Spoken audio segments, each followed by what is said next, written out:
Thank you for tuning in to this week's episode of the Etsy Conversations podcast. I'm your host, Ijama.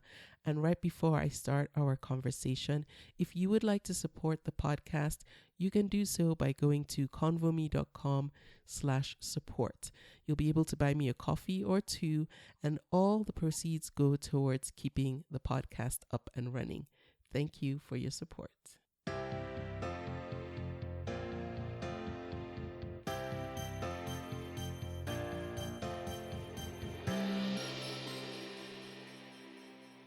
My guest this week is Dorcas, and she runs the Etsy shop DorcasCreates. She also has her own website at DorcasCreates.com, and we're going to delve into all what she's doing and her journey as a creative entrepreneur. Dorcas, thank you so much for being my guest, and welcome to the podcast. Oh, thank you for having me. I'm really excited to be on. And when I've got the message from you inviting me on, I was really excited. I literally like just listened to one of your episodes the day before, so it Wow. was like, oh my god. Yes. And I just want to thank Robert Tress because he's the one who gave a shout out to you to have you as a guest on the podcast. I did um a reel. I put a reel on Instagram and I just asked people to just name people they wanted to hear on the podcast, and he mentioned you, so I was happy about that too. Oh, thank you, Robert, too. Yes. So Dorcas, how would you describe yourself and what you do on Etsy? I would say I would say that I'm an artist. I still struggle with like the artist label, but I'm an Why? illustrator. I don't know. I think I still see like artists as like either artisans or like craftspeople, or I guess like painters and sculptors, like in the realm of like fine art. Mm-hmm. Um, yeah. So, but I'm an illustrator Okay. first and foremost, and I create like illustrated products to like greeting cards, art prints, tote bags, just any. I guess it's like surface design, anything that you can Mm. put an illustration on, basically, is what I do. And been, I've had my Etsy shop. Um, I've had it as Dorcas Creates since 2015, but I've been on Etsy since 2012 as like a customer. Oh, right. Um, yeah. So, how did you get into illustrating? I'd always like drawn and like been creative, so I was always painting or drawing something or sewing. I used to sew a lot when I was younger. Oh, Um, and I initially wanted to be a fashion designer, and that was like the goal. That was what I thought that I would be doing in life. Whenever anyone asked me, "Oh, what are you going to be when you're older? What are you working towards?" I was like, "I'm going to be a fashion designer." Um, and I did actually start like a fashion degree and a course, but I just I don't know. You know, sometimes when you get into like an educational setting, it like sucks the joy. yes, it takes the joy out, huh? Yeah, it was just yeah, it was a lot. I didn't really have a great time on that course. So yeah, after all of that, I said to my parents, "Oh, I don't know if this fashion thing is for me," and they were like, "Great, now you can do finance or accounting." That was my options. It was like you're Uh, either gonna do finance or you're gonna do law. And I chose finance because I just did not want to do law. um, Wait, they so didn't yeah, give you medical school as an option? no, do you know what? I was never really like science minded, so I Okay. think they knew that that was just not going to happen. Oh, okay. So they helped you Yeah, narrow down the field, accounting yeah, or law. yeah. They were like, you can speak well, you can write well, and you're good with numbers, so those are your options. Yeah. Um, and I studied finance, and I thought that that was like the route that I would go down, like that more like corporate route. But unfortunately for me, I finished my finance degree around the time of the financial crisis. Oh, great. So there weren't that many jobs Yeah. for finance graduates at that time. So it was a bit tricky to like find work in that space, and I didn't really want to do it anyway. I didn't enjoy it, and I decided to work. I started working in a school, and I was working with like 16 to 19-year-olds. It was like an admin role, but because I was working like because it was like a small team within like the sixth form, we call it, um, in the UK, because it was like a small team within that within the school. I was working with the students like one on one a lot. Um, so they would ask me questions a lot, and obviously they're at that stage where they're trying to figure out what they want to do, Yeah. and they'd be like, "Oh, Miss Magbadelo, did you always want to be an administrator?" And I was like, "No, No. like I don't think anyone is like, when I grow up, I'm going to be an administrator." Um, and yeah, I think when having those conversations with them really made me sit back and reflect and think, okay, what do I actually enjoy doing? What do I want to do? And it was around that time that I started illustrating again. And I would just find an empty classroom like after work and just draw.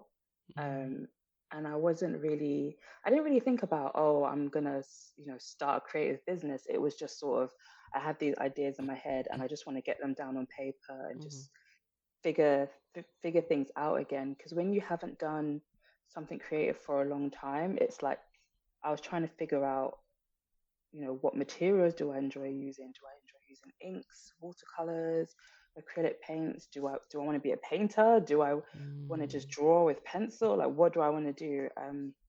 So I spent like a good, I guess, 6 to 12 months just rediscovering what I liked and what I liked creating.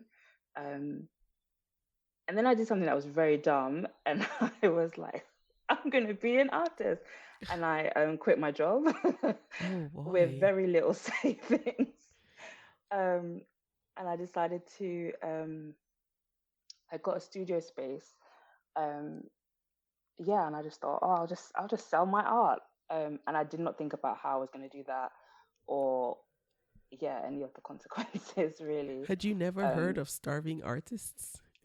I had, I guess I thought I don't know, maybe it's like typical like Nigerian confidence. I was just like, Right. that's Yeah. not going to be me. Yeah, it's like, they will buy it. I know they will buy Yeah. it. And it did not happen that way. I didn't know what I Mm. was doing. And I had to like get another like part-time job at another school, which was fine. So I was just doing like half the day in the school and then the other half of the day in my art studio trying to figure out and just start lots of illustrations. And it was during that time that I started illustrating specifically black women, because before that I was kind of illustrating everyone and still getting inspiration from like fashion magazines, and I wasn't necessarily on Instagram at that time. I was on Tumblr Oh a yeah. lot. So getting a lot of illustrations from, there was a Tumblr called Black Fashion that was really popular at one point. There was one about like, there's lots of popular Tumblr blogs about like models and fashion editorials. So that was like the main source of my inspiration. But then after a while, it just felt weird to me as like a black woman, as like a black woman who's not skinny, to be like drawing thin white women. It just felt off to me. So I decided to focus specifically on drawing black women, sometimes black men, and just taking more inspiration from like Ankara fabrics, like pattern Yeah. inspiration, um, and just trying to see like what I could do with it, and where it would take me. Um, yeah, that's a really long-winded Oh answer no. to your question. I love it because that was your journey, and I think that's inspiring to someone listening, to me as well, that you did start off in, in the well, you started off chasing what you thought was your dream, then you went to Mm, corporate, and then, eventually, as you practiced your art and you started getting it out there, you honed in on what your actual thing was. And I like that because I think sometimes we're afraid to even try, and we Yeah. never land on our thing because we just don't even try. Yeah, and that's something that I still struggle with because I'm annoyingly one of those people who are like, not that I'm a perfectionist, but I don't always like that like ugly phase when you're trying to figure things out and Yeah, you're just not sure how things are working, and yeah, um it just it's very stressful, and sometimes I can like procrastinate and put things off and put things off and put things off. And then when I finally do like get into like a new piece or a commission, then it's like, oh, actually, this is not that bad.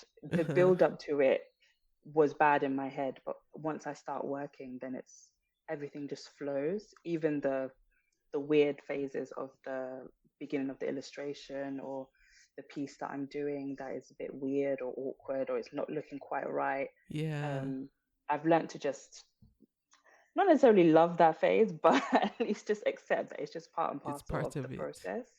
Yeah. Yeah.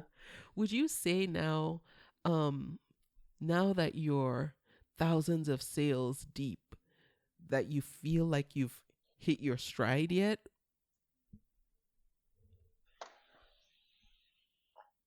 Um, no, you know what? My first instinct was to say no. No, I think because I still feel like there's a ways for me to go. Mm, Um, yeah, I don't feel like I've hit. I feel like there's. I always feel like there's more that I can do. yeah. Um, but then I always have to remind myself of like how I started Mm-hmm. and yeah, like the journey and where I'm at now. I still feel like because I still do everything myself, so I don't I don't have a team. Right, right. um, And you're yeah, doing everything is this full time now. This is your thing. yeah, Yeah. What yeah. do your days look like? And before you talk about that, I often think, you know, that for people who are doing that thing that is a passion that comes so naturally, waking up every day is a joy. Can you Mm. confirm that?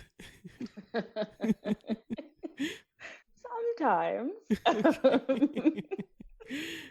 Yeah, sometimes. I don't romanticize what I do. Mm, I think that's why I struggle with like the artist label, because I feel like artists romanticize what they do. Um, and maybe it's that sort of, I don't know if it's the finance background or like the technical background that it isn't as like I wake up like I wake up grateful. That for sure. That I wake up grateful that mm, I can not just make a living from what I do, but that people enjoy it and that mm. people are receptive to it. Yeah. Um, but most of the time, I just wake up stressed. Stressed? Yeah, stressed. Just there's just always a lot to do, Yeah. and I just have to remind myself that there's only so many hours in the day, Yeah. and I can only do what I can do. Um, and yeah, I can only do what my body can do as well. Mm, Which I've come to realize over the last few years. Yeah, when you're first starting out and you're doing everything yourself, I was just doing like 12-hour days and working 7 days a week and not resting properly, because I felt like if I stop, then people are going to forget mm. about me, and I just don't have I'm yeah, I You won't be able can't to recover afford to from do that. that. Yeah, Yeah. um, that kind of that's been I think one of the hardest challenges for me is just getting over that like scarcity mindset. Um, Mm. yeah, um, That's so yeah, interesting because I think we don't often hear that side of it, you know. Um, and it's very realistic, especially when you're a one person show. So what does a mm. typical day look like for you? So I'm not a morning person. Hey, you're your own Oh, boss. You get to not be a morning person. I know. Thankfully. Um, so yeah, I'm usually up by maybe my alarm goes off at 7. I don't actually get up until like 9:30. But I'm sort of in between sleep and awake and Yeah. all of that stuff for those two and Uh-huh. a half hours. But I just like check my emails, see if I have any orders like through the night.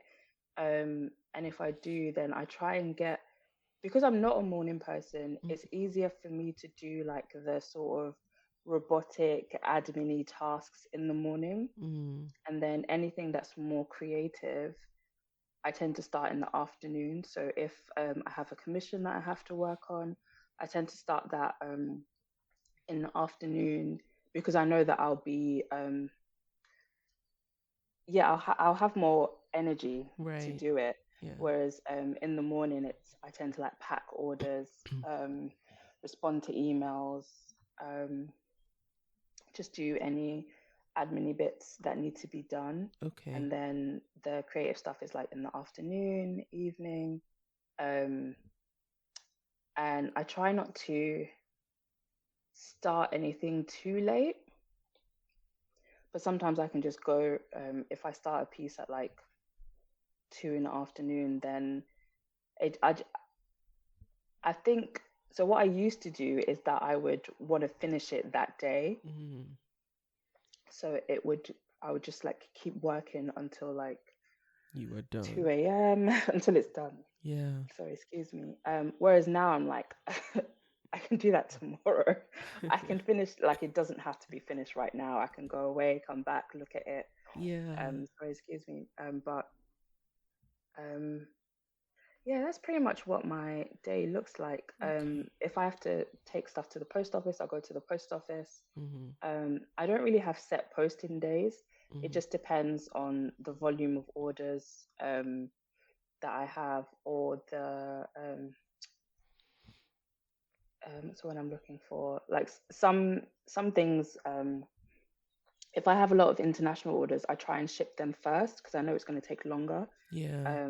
versus like the UK orders, which I know it's okay if I send it out tomorrow because I'm going to send it 24 hours anyway, so they'll get Okay. it within like a 1 to 2 day window anyway.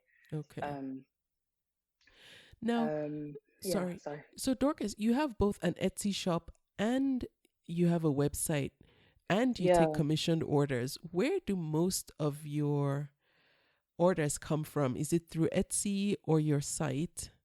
Mm. At the moment, it's through Etsy. Mm-hmm. It kind of shifts throughout the year, but yeah, at the moment, it's through Etsy. I think my website sales has slowed down as my Instagram and social media presence has slowed down. When I was at the height of using Instagram, like posting every day, doing stories like every other day, going to a Mm-hmm. lot of events, going to a lot of like craft fairs, my Mm-hmm. website sales were higher. Um, and I was trying to push my website sales more than my Etsy sales. Um, Mm-hmm. Whereas now my Etsy sales are higher. I guess it's just easier for me to take advantage of Etsy's algorithm, and Oh, yeah. they do a lot of marketing and ad work, and it's just easier for me to do that. I still want to do that for my website, but it's like another thing on the Yeah. never-ending to-do list. So Yes. um, yeah, at this point, it's just easier to just focus a little bit more on Etsy because it kind of runs itself in a way. Right. So, have you totally abandoned Instagram or you've just scaled back? I've just scaled back. I think when I was obviously before COVID, when I was doing more craft fairs and markets, it was like at least one market a month. Um, Mm. that was more like 2018, 2019. There was like some regular markets that I used to go to. There was like regular events that I used to go to, and it just made more sense to be more online. And this was like before reels and stuff. And I would always use stories, so I would post myself at the market, Mm-hmm. do like little content. It wasn't like anything the way content is now, where No, it's like a right? whole Yeah. production. It was just like me Yeah. chatting rubbish because I'm sort of slightly bored at an event, and I'm just like, hey, if you're coming, can you like bring me food or send your cute brothers to come flirt with me because I'm bored. And it was just really silly stuff. Yeah. Um, and yeah, as yeah, when COVID hit, obviously I wasn't really doing events anymore, and I think I got used to not doing events. Mm. So I just didn't really have to be on socials that much, and obviously Instagram's algorithm has changed so much Yeah. now anyway, so getting seen is a lot harder. um and I understand why people sort of like have started to create more content, as well as creating what their art pieces and stuff like that. But personally, for me, I don't really have the time or the energy to be entertaining people on top of creating work. Creating. Yeah. Yeah, I think that's a whole other thing. Yeah. Yeah, That makes sense because at the end of the day, what I'm hearing is you're prioritizing your business and the yeah, most important parts, which is, where your sales are coming from and keeping that machine going. yeah. Yeah. Um, do you get your commissioned work through Etsy? Sometimes, um, sometimes, yeah, I'll get like a. What's interesting is that the most stuff that I get through Etsy is from like production companies. So they'll say, "Oh, we're working on a film, and one of the characters is going to be a young black girl, and we would like one of your art prints for her bedroom."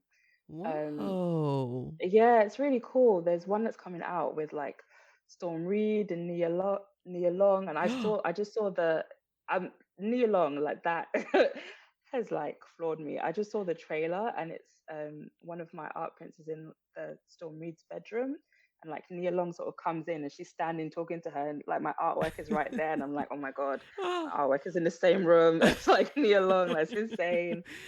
That's Um, amazing. Congratulations, Dorcas. Thank you. What film or what show is that? It's a film called Missing. Um, it's like there was a film a few years ago called Searching. It was about a guy who was searching for his daughter. It had John Cho in it, and it was like found cell phone footage style film. And this is like another version of that, but it's Oh, like flipped. okay. So Storm Reed's parents, Nia Long and I can't remember who plays her dad. They go missing, and Storm Reed is the one trying to find out what's happened to her parents. Um, Oh. so yeah, that would be cool when that comes out. But I tend to get those kind of requests from Etsy, and then like commissions tend to come via Instagram, um, which is why I still have it. I think I like the idea of Instagram being. I see it more as an archive, to Mm, be honest, and as like an online portfolio that people can refer to. yeah. Um, And you yeah, still have a really big following on Instagram. yeah, it's kind of grown organically. Mhm. It was doing well, and then like 2020, it kind of exploded, Mm. which was a lot. But yeah, it's been interesting because of the algorithm changes. It doesn't always feel like that. Um, because your work only gets seen by a very small percentage of the people that are actually following you. Oh, Um, yeah. And and especially then, if you're not doing the reels like they yeah, want you yeah, to. yeah. And then every so often they'll do like a clear out of spam accounts and bot accounts. So some of your following will go down a little bit more. And Mm, yeah. so I try to, if I do post on Instagram, I try and combine it with like my newsletter, um, which I don't do as often as I should, but I do like the idea of video content. I feel like I should have jumped on YouTube 10 years ago. I feel like it's probably a bit too late now. Oh, But no, Dorcas. I was listening to another podcast earlier today, and it's so funny. The intro, I can't even remember what the guy was talking about because I got so stuck on what he said in the very beginning. And he goes, you know, there's still room for content creators. So if you want to start your blog, start your blog. If you want to start your YouTube channel, start your YouTube channel. So, mm, and that just got my mind running like, really? Is there really still room for everyone? But he sounded convinced. So I'm going to tell you, somebody out there is convinced that there's still room. I guess I'll have to just like figure out what my angle would be. I don't necessarily think I'd be like, this is me drawing. I think it would be more me talking to camera, I think. Um, Yeah. yeah, I don't Well, know. I think almost anything goes. I've Yeah. seen videos with people just time lapsing them doing their illustrations. And, Mm-hmm. those are, those draw in a particular type of crowd that just wants to watch something unfold. And, then of course, there are those who want the tutorials, who want to learn how you did it and all whatnot. I think whatever you choose to do, there will be somebody, and by somebody I mean many people, who will gravitate towards just different types of content. Mm. Yeah. Yeah, what true. Where do you get the inspiration for your designs? I know the basis was initially creating art that reflected what you saw in the mirror, and now you've broadened that. You have, I love the wrapping paper that you have, and I look at the Oh, thank designs. you. I'm like, this is so much better than anything I could pick up in the store. That type of inspiration, where does that come from? Thank you. I think I'm inspired by lots of different things. So the like the the characters or the women in the illustrations Mm-hmm. is usually like sometimes it's someone I've seen. There's a piece I have called Nana, and it's like this bold black girl against like a pink background, and Mm-hmm. that was basically just I was on my way to the cinema with my friend, and we walked past this couple, and it was a bold black girl, a black woman, and her like I assume boyfriend, husband, and they were just stunning. They were so beautiful. Me and my friend Mm. were just like, my God, they're so beautiful. Um, and that was like the inspiration for that illustration. Oh. And yeah, sometimes it's like someone I see on the train, or I'm just scrolling through Instagram and someone's posed a certain way, or something that they're wearing is really inspiring. But I Yeah. just I take it from like everything. Interior design. I love interior design. I love a lot of color. I love patterns. A lot of I like mark making. I think because I don't always draw backgrounds, I don't want the image to look flat. So I like to do a lot of like pattern work or texture work, and Mm. that usually comes from me looking at fabrics, or like weaving or something like tactile, and then trying to translate that into the illustration. Yeah. Um, and I try not to look at like trends in illustration too much. Mm. Sometimes things like 1 year it's like everyone's doing avocado patterns, 1 year it's like Yeah. foxes, 1 year it's there's always like trends in like surface pattern design. And I try not to look at it too much, but it does because it affects what you see, because it's what's the patterns that's on clothes. Was it Yeah. last year or year before? It was like lots of floral prints, like 60s kind of flower powery kind of prints. Um, and yeah, sometimes that will influence like colors. Mm. Yeah. Um, but I want to do it in my own way, and I want all of my illustrations to not be like, I don't need to look at it and think, oh, that looks like 2015. Do you know what I mean? I want it to Yeah. Yeah. I want it to like stand the test of time. So I try and create or use colors or patterns that have longevity. Yeah. You don't want people to look at them and say, "Oh, yeah, I remember that design from 2015." Yeah, I don't want it to be Mm. like dated. Yeah. Yeah, which can sometimes happen, but yeah.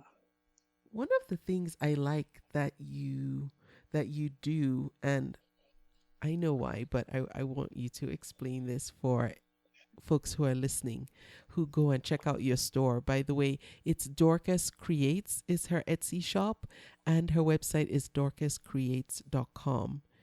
Oh, and also if you want to check out her online portfolio on Instagram, she's Dorcas Creates on Instagram too. Good job with the branding, Dorcas. Like you nailed it.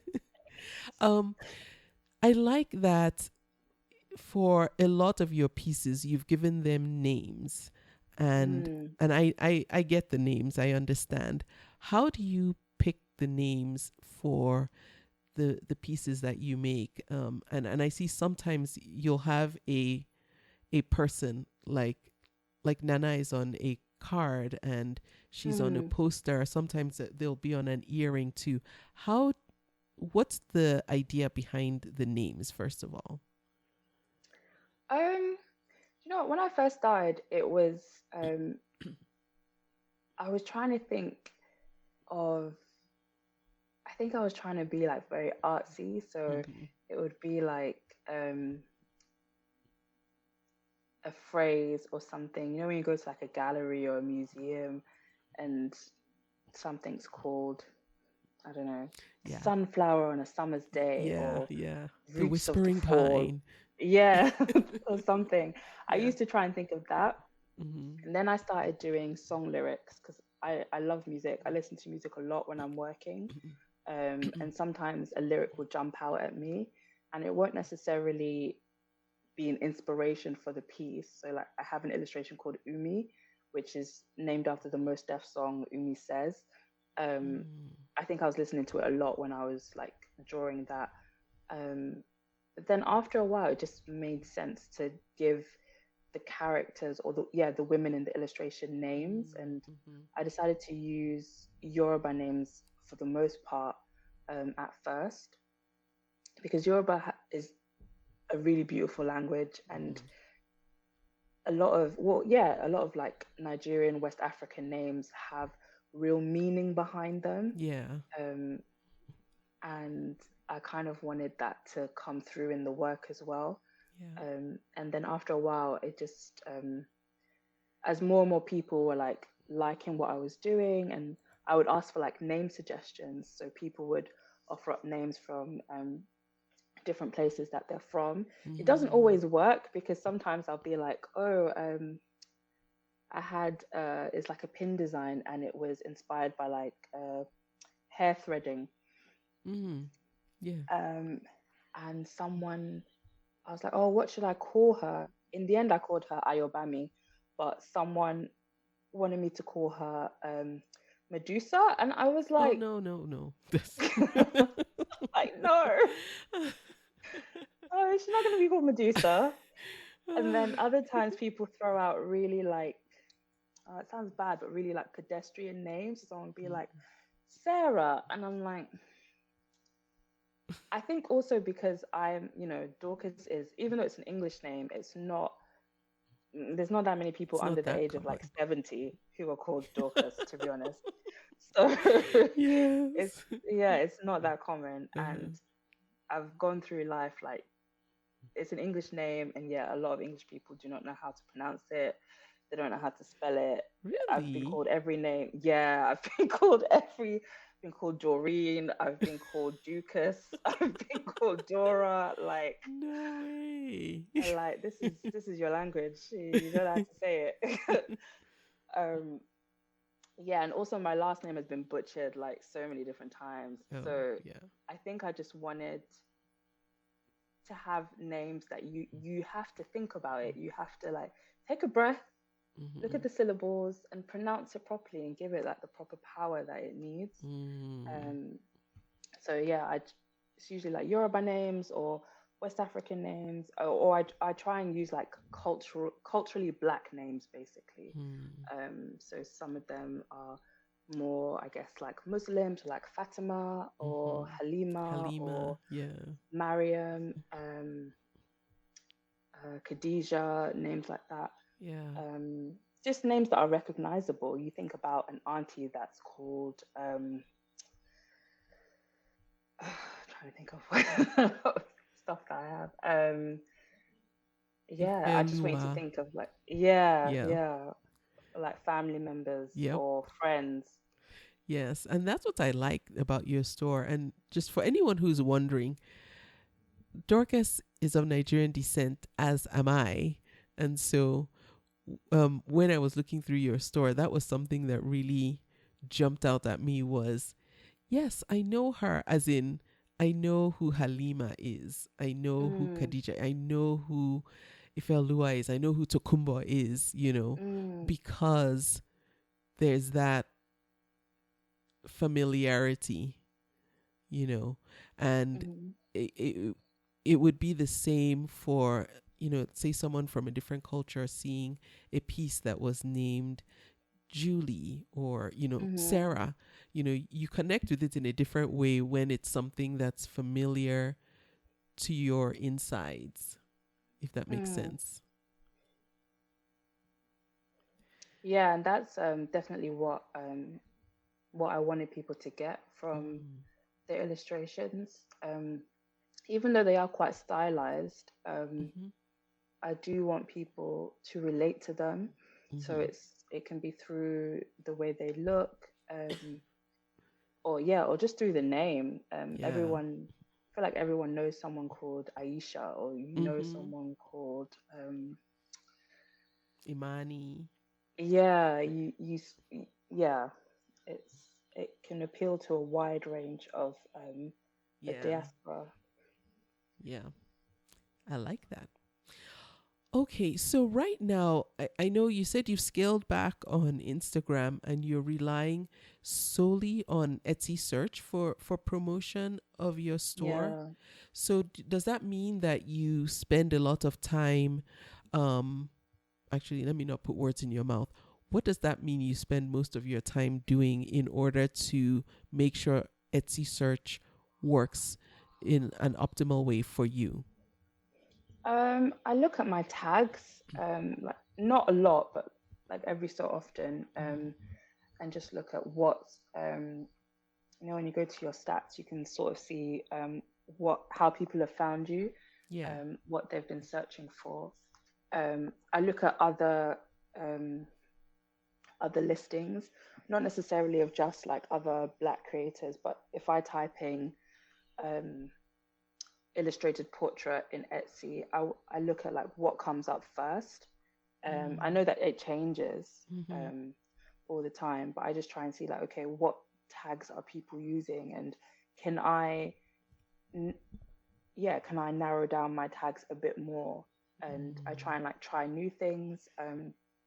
Some of my recent illustrations that I've put up, I've used different tags. I've used like vintage illustration or like vintage style, just to see if different people could find it. I Mm-hmm. use Etsy ads. I tend to use Etsy ads around like busy shopping periods. So Mm. like now, around like Black Friday, or if I've had like a hiatus for whatever reason, if I've had to like pause or close my Etsy shop, then after it reopens, then I restart on Etsy ads, Mm-hmm. um, just as like an extra boost. Okay, to give it a kick. Yeah, Okay. Yeah, because I have heard that um, putting your store on vacation, it takes it takes some time to regain that momentum. So you found that running ads helps to accelerate that. yeah, Okay. yeah, because otherwise it can just be a bit slow Mm-hmm. when you come out of vacation mode. So I try not to do that anymore, to be honest with you. I just, if for whatever reason I can't So like earlier this year, I injured my knee and I had to have surgery, so I wasn't able to to run my Etsy shop or run any of my online shops the way that I would normally do it. So I took most of anything that would require me shipping, I took it off, and then it was just mainly art prints because that is handled externally. Oh, that's nice that you get to be able to do that. Yeah, Yeah. I kind of I figured that out after a few years of putting my shop on vacation mode and actually realizing, you know what, it's too much work afterwards to try and get things back on track. It just makes sense to at least have something coming in. It won't be as much as before, but at Yeah. least it's like because the art prints tend to be more expensive than like a greeting card or a pin, then at least if there's a handful of sales, the value is worth more. Yeah. And I don't necessarily have to do anything. So I have a studio based in London that I use for like UK orders, and UK and EU orders, and then one that's based in I think they're in New Orleans. I don't know if they're in New Orleans or if they're in Oregon. I think they might be in Portland, Oregon. Mm-hmm. I don't know why I always confuse the two, but they're based there. So when someone from the US orders a print, I just basically order through their website Oh, nice. for them to Okay. like print it, ship it. So they Because then, function as a production partner, yeah, essentially. so Okay. it's just a lot easier. Yeah. And by the way, people in New Orleans and Portland, Oregon right now are holding their breath like, how could she mix us up? We I are know. It's like so two different. completely different cultures. Like I get Yes. it. I know. I don't know why. I've convinced myself it's one or the other. Yeah. Yeah. Sorry. You're forgiven. Typically, when you get an idea for a new design or a new product, how long does it take from inception to actually creating the design and then having it ready and available for sale? Unfortunately, I'm a chronic procrastinator, so I'll have an idea. I'll write it down. I write a lot of things down Yeah. on like notepads and things. I write it down and I'll forget about it, and I'll see the notepad again in like a week, and then I'm like, oh yeah, let me try and carve out time to figure out this idea. Mm. Once I've actually sat down to try and um, illustrate, then it doesn't take that long. It takes like maybe a few days just to finalize a design, and then I just think about, okay, everything starts off as either a card or an art print. Mm. Um, and then I start thinking about, well, could this be a jigsaw puzzle? Could it be a notebook? If it can be a card, then it can be a notebook. If it can be a notebook, then it can be a cushion. If it can be a cushion, it can be a wrapping paper. Like I try and think of the different ways that I Oh, can right. Yeah. edit the design. It doesn't work that that way with like the pins and the earrings. Those are very specific. So it's if something is going to be an illustration, it doesn't necessarily work as a pin for me anyway, or the way that I like to do pins. It doesn't necessarily translate that way. So those tend to be like standalone pieces. I don't think I have. I'm trying to think if I've got any pins that eventually became illustrations as well. Sorry, no, I don't think I do. I think, yeah, they're very like separate design Okay. processes. Okay. I see you also have some limited edition prints. Do you what's the story behind those, and is your intention always to just do a fixed run of them and then never offer them again? Yeah, that's me trying to be more of a fine artist, Like a gallery type of basically. Yeah, with the limited edition prints. Yeah. I think because, and I like them just being like black and white. as well. Mm-hmm. It's just a different, even I think even though I do have a very like set and distinct illustration style, sometimes I do like to try something else. And yeah, I quite like the like very graphic nature of just using black and white and like pen on paper. Mm-hmm. So that's why I keep it limited edition, Okay. because I don't want to. I think there's always like this fear that I'll just start to like rest on my laurels a little bit. So Mm. yeah, I just once it's done, then it's done, and I can move on to something else. Otherwise, yeah, sometimes I can get stuck in a rut, Yeah. and I don't want to do that. Whereas with the other pieces, it's more so I know they're popular, I know people really like them, and I also know that people come to them in their own time. Um, Sometimes I can put something out and I'm like, everyone's gonna love this, and no one does for like 2 years, and then people like, yeah, people start getting it. So yeah, I've just learned to like give certain things time. Yeah. Um, yeah. You also have a custom personal portrait that you do Mm. for people. How has that how has the market received that? It's been that one was like pretty popular a couple of years ago. Okay. Yeah, it was. Yeah, people were getting it as like gifts for. Actually, yeah, I don't think anyone has ever bought it for themselves. It's always been a gift. It's Yeah, always been that a would be gift kind of for a friend. narcissistic. Yeah. Right? I mean, Well, actually, I shouldn't say that because no, people do that. Forgive me, yeah. people. I'm sorry.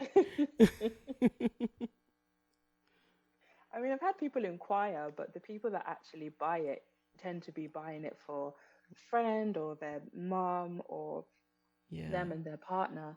And yeah, actually, that's the only time that I've not always drawn someone black. Mm. Yeah, is those portraits. I think the first one I did, or one of the early ones I did, was actually like a white woman. She wanted a drawing of her and her twin sister, but in like my illustration style, Oh. um, which was interesting because I realized that actually because I draw black people so much, I really struggle to draw Really white people. Yeah, I don't know what interesting. it is.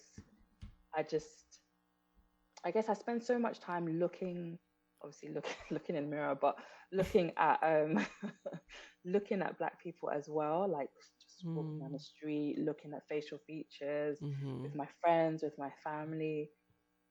I just, yeah, I don't know what it is. It's a bit odd. It's like a mental block or something. I Yeah, I just, was gonna say that's an interesting phenomenon that yeah. you know it was a struggle. Yeah, I think I just had to just actually pay a bit more attention to what I was doing. Yeah. Whereas with my illustrations, I guess, yeah, when you're drawing an actual human, an actual person that's not necessarily like a character, Mm-hmm. then yeah, I do have to pay more attention. Whereas when I'm drawing my illustrations, it's not necessarily based on one specific person. It's like, I like that girl's eyes, I like this person's nose, I like Mm. person's, the shape of their eyebrows. And I have to force myself not to draw the same face over and over again. Yeah. Um, yeah. Interesting. See, you have the mind of an artist, even though you struggle to call yourself one. You are 100%. I mean, more things too, but definitely an artist for sure. Dorcas, would you say there are specific things, if any, that you did that you feel helped to set you up to be successful on Etsy? I think having, I think at the moment I have Let me not lie. Let me double check. But I do think I have over 100 listings. Um, Yeah, you have 150.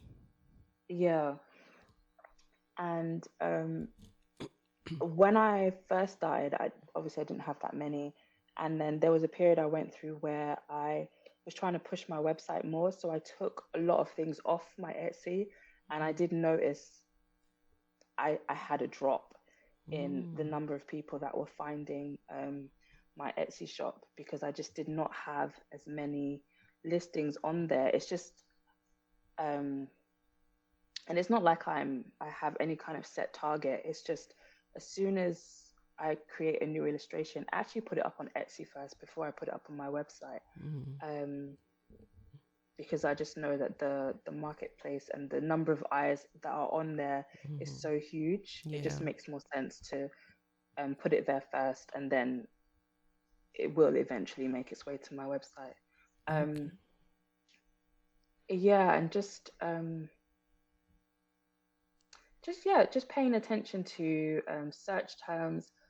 I think because I was a customer on Etsy first, Yeah. I think I approach my Etsy shop like how a customer would approach it.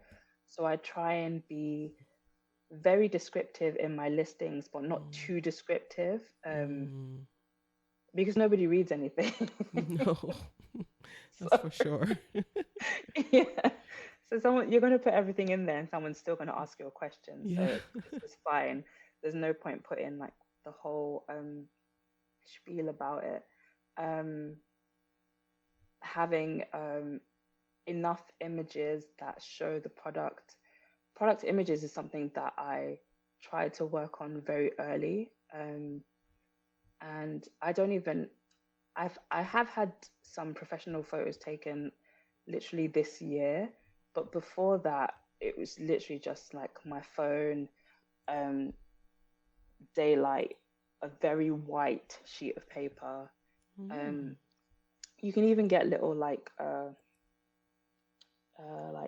those little photography boxes that you can get off Oh Amazon yeah, to like yeah, photograph jewelry and stuff like that. yeah.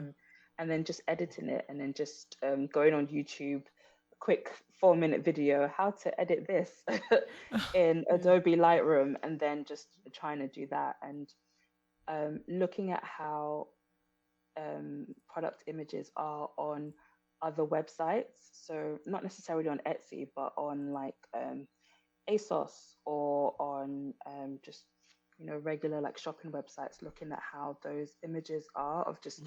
not necessarily just on models but on like a flat surface, and then Yeah. trying to emulate that with my Etsy shop as well, and just seeing where I could do what I needed to do, and then also like I I know some people do like for their art prints, they photograph it themselves, but I didn't have the time or the capacity to do that, so I just use mock-ups, um, which uh, which I think a lot of people use now anyway, Oh because yeah. it's just a very easy way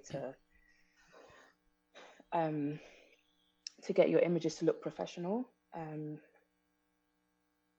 trying to think of like what else I think Did you I've find done. that the pictures that were taken professionally helped your sales more? I think so, and it also helped when people would inquire about. It also helped with like press inquiries as well, um, Oh, okay. because yeah, they'll ask for like a high resolution photo, and even the ones that I'm proud of that I've taken myself. Once you see that like The magazine professional. article or blog, and then you're like, oh no, it's just not the same. Right, right. You're like, oh, I thought Yeah, I was doing something. yeah, but I really was not. So it's just yeah that if you can do it, then yeah, I would highly recommend for certain things, proper professional photos. Otherwise, and it doesn't have to. I did it like I did a big batch, so it was just like one day and just shot everything in that one day, and then yeah, those that's what I use on my Etsy now. And then for anything new. So like for new pins or new earrings, I kind of know, I like watch the photographer, so I sort of know what I could do at home Mm-hmm. that could get something similar for that um, Okay. photograph. But to be honest, a lot of my Etsy sales initially came from going to craft fairs, going to events, meeting people in person, and then directing them to Etsy, especially my UK sales. Because actually, when I first started on Etsy, a lot of my sales came from the US. I was going And to ask, yeah. I didn't have that many sales from the UK at all. Those came from in-person events. Okay. Yeah, a lot of my initial like following on Instagram as well Mm-hmm. was from the US. Interesting. So, oh man, the question just slipped my mind. Uh, I forgot. I was going to ask you something about the spread of where your primary market is, but Mm. now would you say it's shifted? Yeah, now it's more 50-50. It is more sort of like, I would say 40% UK, 40% US, and then 20% rest of world, Mm. um, which it always floors me when I get like a random like order from South Korea, Oh order wow, from yeah. South Africa, order from Helsinki. I think the one that surprised me the most was one from Hawaii. I did not think I would Hawaii. ever send an order to Hawaii. And yeah, that one, and it was really funny because I eventually met the woman that ordered that in the Really? UK. Yeah, it was really random. I was at there was an Afropunk event in the UK, and she was there, and she was like, "Oh, you won't remember me." And I was like, in the early days, I mean, still now, I remember every order. Like I remember every name. Someone would be like, "Oh, you don't." I remember you. I Wow. handle all the orders. I remember everyone that orders because it's a huge deal to me. Like any order that Wow. comes through. So she had a very interesting name as well. So I think that's why I remembered her name. And it was really nice to meet her in person and to have that conversation. And I think, yeah, stuff like that like surprises me all the time when I have like that random order from places that I just wouldn't think I would get an order from. Mm. And when you sell in person, do you use Square and then run it through your Etsy shop, or you just do like regular cash, not cash, but craft fair style where it's not connected to your Etsy shop? Yeah, it's not connected to my Etsy shop. So I use Okay. or I used to use iZettle and um what's the other one? I don't think it was Square, it was SumUp. That's the one. Because iZettle I could only use in the UK, and then if I had an international event, if I was in France or Brussels, then I would use SumUp because I was able to use it abroad. Oh. Um, and I think SumUp was linked to my Shopify store, but no, none of them were linked to Etsy. But what I would do before an event is just do a stock check and just make sure that whatever I'm taking to the event is completely separate to whatever's in the Etsy. Mm. Yeah, the stock that's in Etsy, so I don't run out or accidentally yeah, Sell sell more something. than I have. Yeah. I, Which yeah. I was actually going to ask that about how you keep track between your DorcasCreates.com sales and Hmm. your Etsy shop sales. Do you have an inventory management system that tracks the two? I don't, and I've heard you ask people these questions before, and I'm so sorry. I Okay, don't. I'll tell you this. Are you using Shopify? Yeah. Okay, so in okay, let me backtrack. We're recording this episode in December, but it's actually going to air in March. So I just say that to explain what I'm going to say now. The episode that aired last week, and I'm now talking into the future. So last week being in February, um, with Whitney, um, Okay. of Thrifty Whitney. Her Etsy shop is Thrifty Whitney, and she Okay. has a website, Thrifty Whitney. She talked about a tool that's free that can you can use. It's actually a cross listing tool, but then when you use it to cross list, it also tracks your inventory between Shopify and Etsy. And if those are the only two you have, um and you use the tool as the tracker, it doesn't cost you anything. And so when you make a sale on one side, there's a slight delay in for the information to cross over, but then it will deduct it from the other place so that you don't Mm, double sell. But if you're yeah. really paranoid about it, selling, like if it's a really hot cake item, then you can manually go and discontinue it on one or the other depending on where it's sold.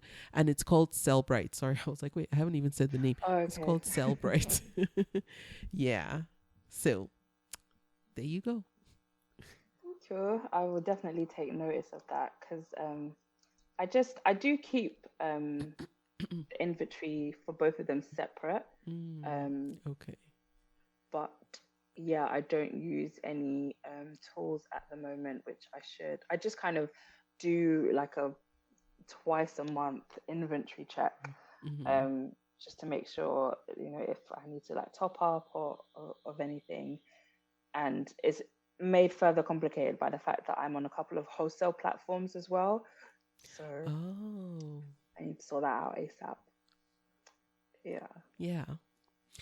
Okay, Dorcas, advice from you. What would you say to that person listening who is an artist or, creates with their hands, hasn't yet come to terms with it, similar to the types of struggles you had initially, and wants to make a living from their art? What advice would you have for that person? Um, so I think it's okay to start small. I Mm-hmm. think there can be like a real pressure that you have to do everything at once. Mm-hmm. Um, and you really don't. I think once you find that product or that piece that um, not only do you love creating, but other people love as well.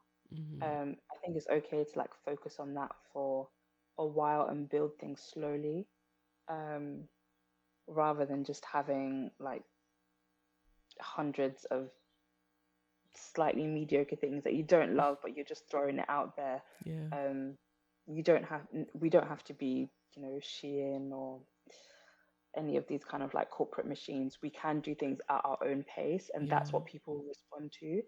Um, and also that you don't have to do things alone. I don't have a team, but there's like a community of other makers, other illustrators, Mm-hmm. specifically like other Black women who have creative businesses. And it's not like we like meet for lunch all the time and just like talk about, it's nothing like that. It's just sort of like, hey, I saw this opportunity and I think you might be good for that. Or, Mm-hmm. hey, have you wholesale platform before? How did you find it? Or um, it's just us like sharing resources and sharing knowledge. Mm-hmm. I think there can be a bit of a scarcity mindset sometimes in like the creative space where it's like you have to hold on to how you got there and your resources so much because you don't want the other person to like bypass you. Yeah. And Yeah. no, um, I definitely feel like what is for you will find you, will be for you. And what I think you do yourself a disservice if you focus too much on what other people are doing, or if you think that you can't help someone else along the way. Um, because I've had loads of help that I didn't even ask for. I've had people mention my names in rooms that I would not even think about. And then something has come up from that. And I try to do that as well. If something comes up for me and I'm not necessarily the right person for that role, I'll say, well, this is not right for me, but here are other people that this could potentially be right for. Yeah. Because yeah, I feel like that comes back to you for sure. Yeah, for sure. Yeah, I love a spreadsheet. So even though I'm not great at using certain tools, I do like to keep track of things in spreadsheets. And it's just, I don't use any like formulas or anything, even though I should use my finance background for that. But I Oh, do that's just like, right. yeah, it's quite bad. I don't use any like fancy Excel formulas, but I just write a lot of lists in Excel and just keep track that way. So Yeah. I have like a list of suppliers. I have one for my income as well. So just sort of like tracking where things are coming from. So I know, this year I did better with commissions. This year it was more wholesale. This year it was website sales or events, just so I know. And I also do that when I'm going to an event. I create like an inventory list for the event. And this is how much I'll make if I sell out of everything. And it never happens that way. But I feel like it's a good like not manifestation tool. Yeah. I like that.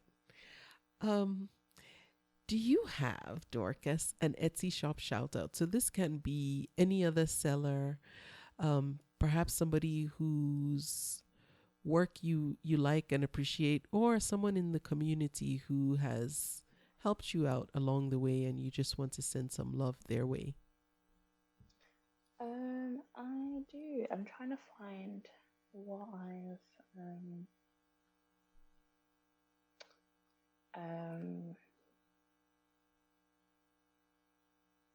well, I guess first I should shout out Robert for Yes. for definitely being the one who gave me a shout out and I guess introduced you to me and my work. There's another Etsy seller. She's a jewelry maker. Her name is Alicia Goodwin, and her brand is called Lingua Nigra or Nigra. And I think you've had her on your podcast. I was just about to say I have had Yeah. Alicia on the podcast. I know her. Yeah. Yay. Yeah. She I love her work. Oh, great. There's another photographer. Her name is, I think her Etsy shop is called Armanda C Photography. And that's C like cat photography? Yeah. Okay. And I'm just trying to remember if this other person is still on Etsy. Yeah, go for it. There is no limit.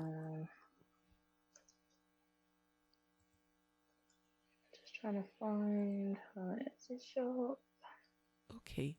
While you're looking for that, and please keep looking, I just want to remind folks, if you want to check out Dorcas's Etsy shop, it's DorcasCreates, and her website also is DorcasCreates.com. If you want to check her out on Instagram, follow her.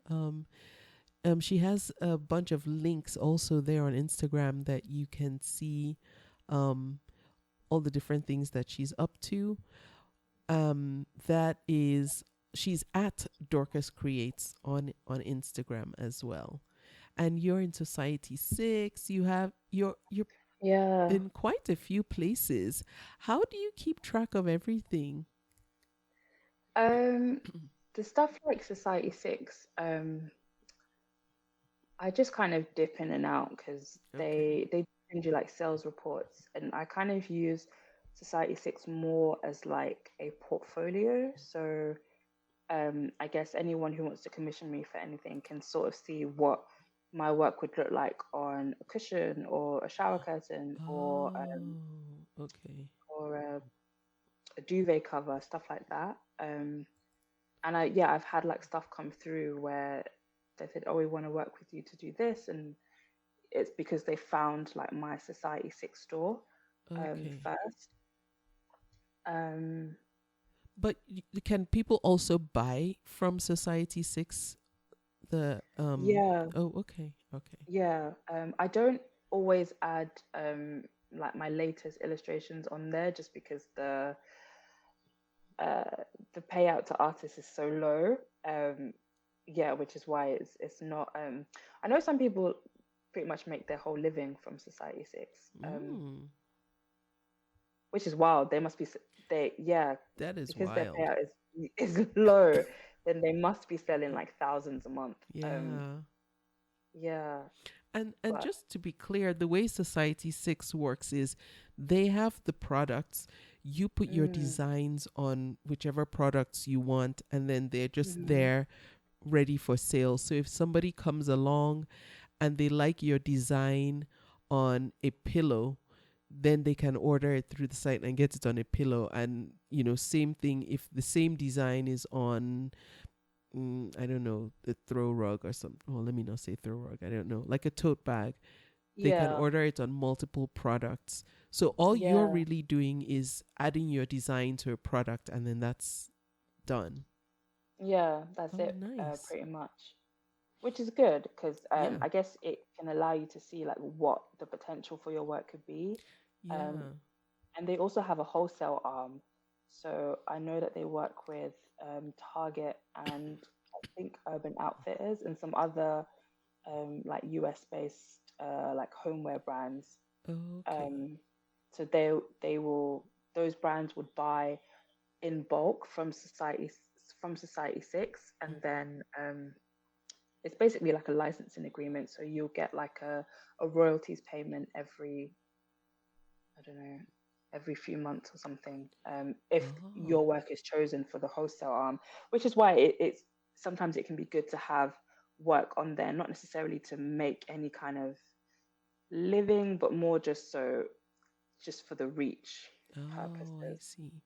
Do they, let's say Target comes along and wants to make a line of, pillows with your design on them.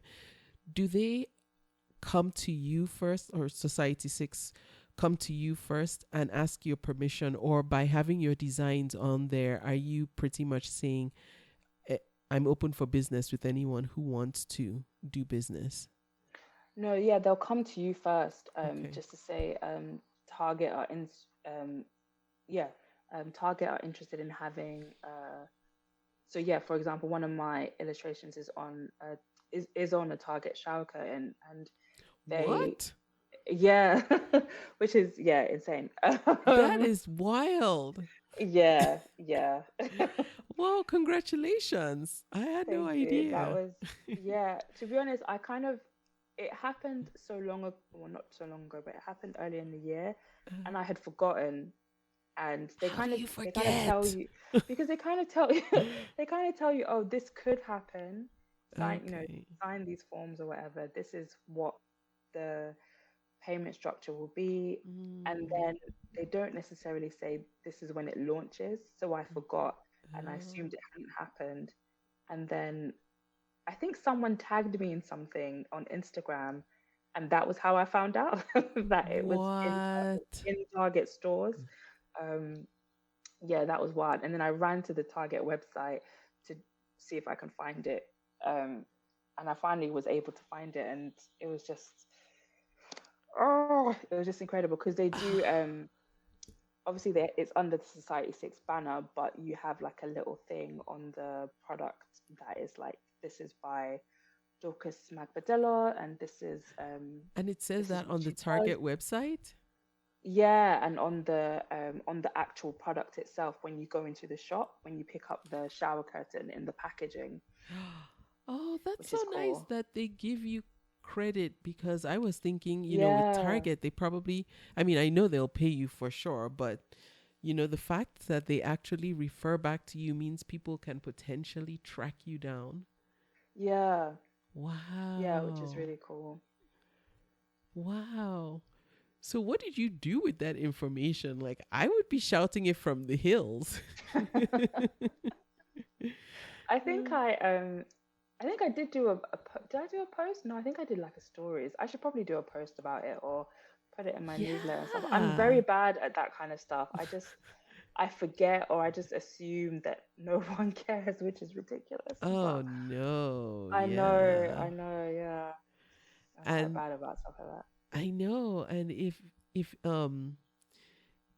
it's on a shower curtain, I mean, there could be a whole, bathroom line. Who knows? Yeah, that's definitely my I would love for that to happen with Target, especially, or just with any major homeware brand. Yeah, I would love for that to happen. Yeah. I feel like I can do anything with my illustrations. So Yeah. whatever opportunity comes along, if someone's like, we want to put it on a sofa, amazing, great, let's do it. We want to do a mural, let's do it. Yeah. Everything. Yeah. Congratulations on that. That's a big deal, Dorcas. That's a big deal. Oh, Um. Oh, did you remember who the last Etsy shop shout out is? yes. So her Etsy shop is called Ange B Designs. ANGEB Designs. Um, she makes everyone makes jewelry. I really love jewelry, but yeah, she makes um silver jewelry using recycled silver. And Mm. she makes these really like interesting, like chunky pieces um in her workshop in the UK. But yeah, her pieces are stunning. They're really beautiful. And yeah, Nice. she's another Black woman creator. Wonderful.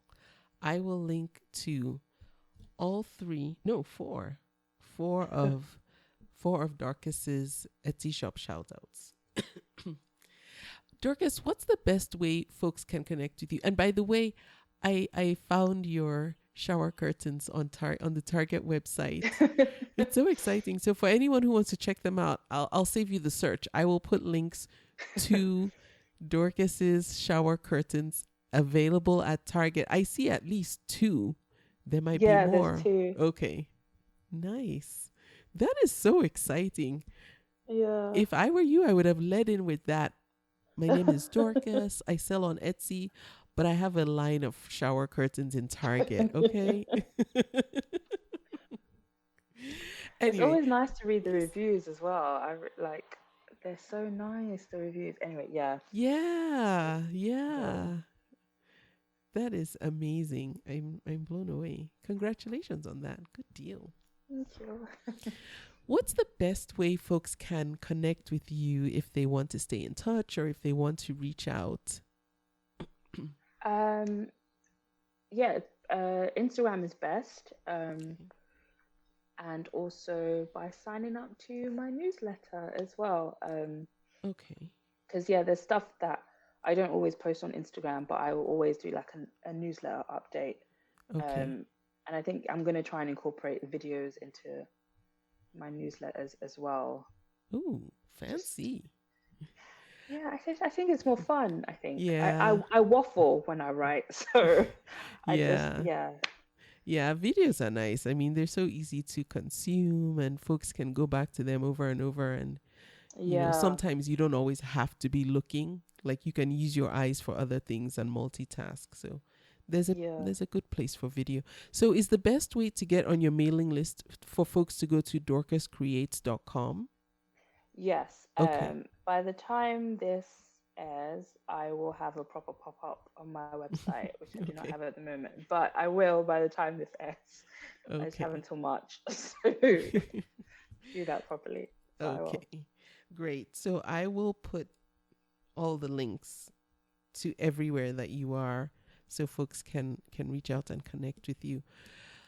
Dorcas, I know it's a wild hour of the night/morning across the pond where you are. So I'm so grateful that you took the time out of your night to have this conversation with me. Thank you so much. No, thank you for having me. I'm really, really happy to be on the podcast and to be chatting with you about everything. No, thank you so much. You are most welcome. And I thank you for listening to this episode of the podcast. Please tune in again next week for another episode.